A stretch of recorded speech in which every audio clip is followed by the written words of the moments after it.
why did they quit chasing you? Because it certainly wasn't anything that was going to be productive in their minds at this point. Yep, last time you took off running just like you always do, and you looked over your shoulder expecting to see your chaser, and they weren't there. So if you're wondering what happened, they healed. They healed the core wounds, the rejection wounds, the abandonment wounds, injustice, humiliation.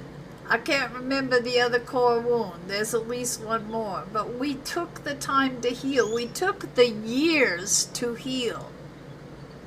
And in large part, that's the divine feminine that has done that. We have been in the lead on healing. And it doesn't seem fair, but we are leading by example and hopefully, at least energetically, influencing our counterparts so that they will feel the desire to do the same. We healed the part of us that had us chasing you, saying, but wait, I'm worth something. Why can't you see I have value? We just accepted. We know there's value. Not everyone can see it. And apparently our divine counterpart cannot. Or if they see it, they are ignoring it. And how does chasing help at this point? It hasn't helped in years. It's not going to help at all. If they need to have someone chasing them, they're going to have to get someone else to fill the position. Because once we learned to love ourselves, we had to acknowledge that chasing someone who never stops to be caught and to talk and to heal things just isn't how we want to spend our time. It's not loving to ourselves. And really, it's not loving to our counterpart either, because we're not doing anything to show that maybe there needs to be a change in behavior, that continuing to run is not something they're probably going to want to do their whole life. Might be time to heal. But you know, once we have done our healing, the divine feminines, to the point we're not going to chase anymore, there's a lot that has changed. Including, yes, knowing our value. We don't look at ourselves anymore and think of all the things that are wrong with us. Yeah, it still happens, but we catch ourselves. We know that we bring a lot more to the table than we ever gave ourselves credit for. And if this person, this divine counterpart, cannot see it, there's nothing we can do. Not a damn thing to change it. The only thing we can change is our own reaction, our own behavior. And at least for me, this is when I told my spiritual team, okay, I get it. It looks like maybe this isn't going to happen. At least I'm not willing to put any more time into stagnating.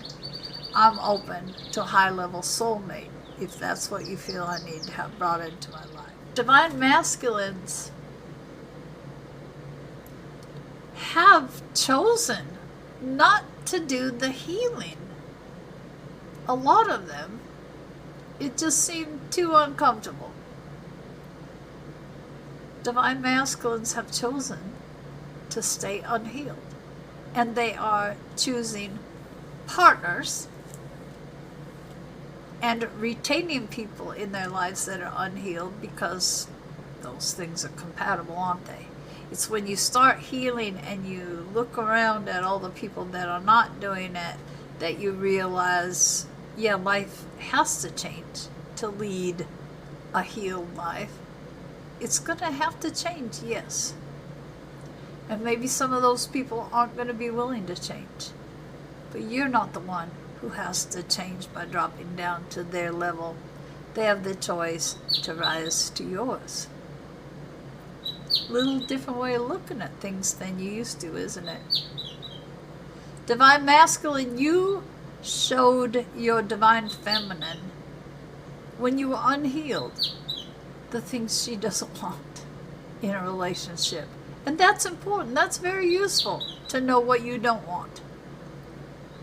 And there have been readings I have seen that imply there is a chunk out of the divine masculine collective where there has been the choice to do the healing, where the divine masculine has said, wait a minute, this is a person that I want to be with. I haven't, up until now, risen to the occasion that I can match them in energy.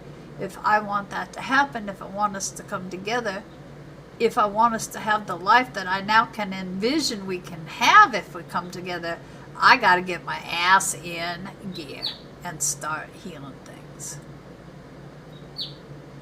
And if that hasn't been your choice, just know your divine feminine is not going to wait around anymore. It isn't loving, and it isn't conducive to helping other people. It's not teaching anything useful to have people watch me sit and rot as I wait for something to happen that heretofore has not happened and that I have to accept may never.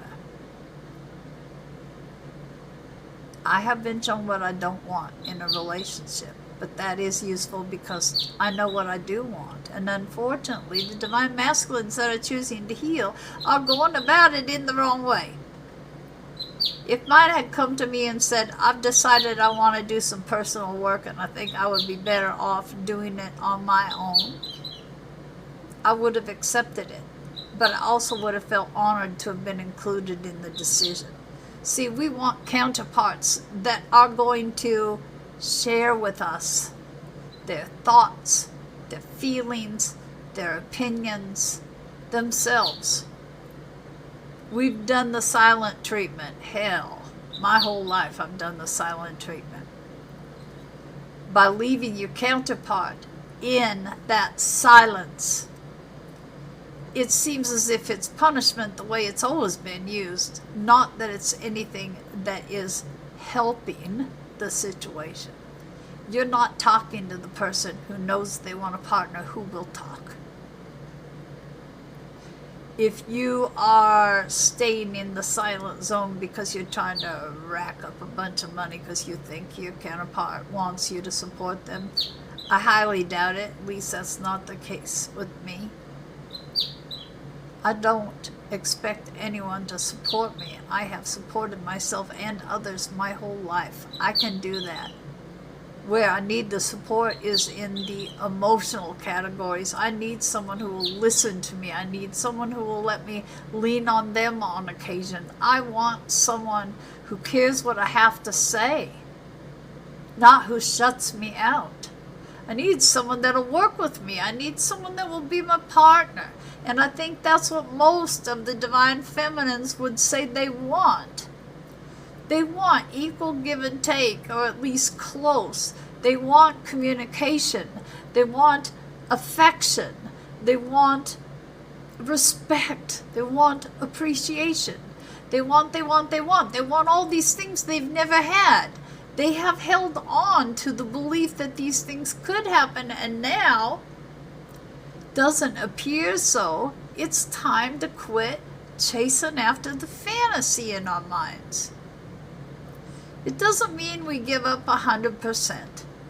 I can't. I just don't think I can't. But it does mean that I am open to seeing that there are other possibilities in life, and that surely my time can be better spent than by chasing someone who doesn't appear to want me.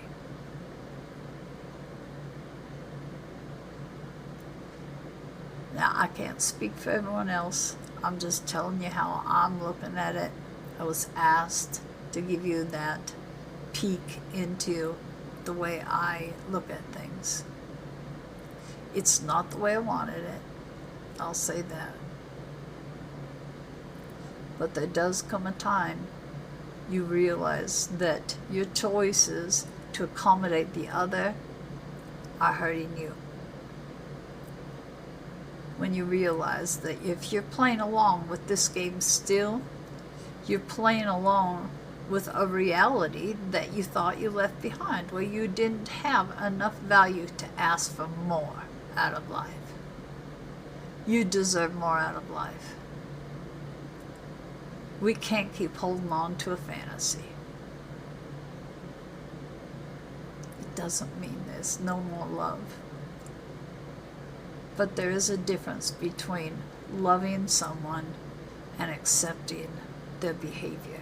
if it's bad behavior.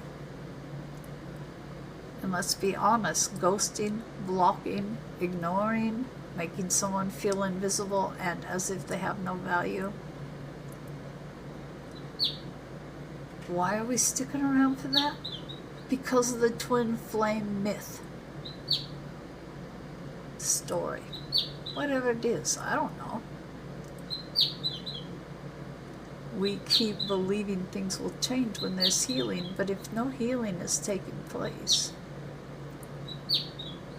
we're just kind of wasting our time, aren't we?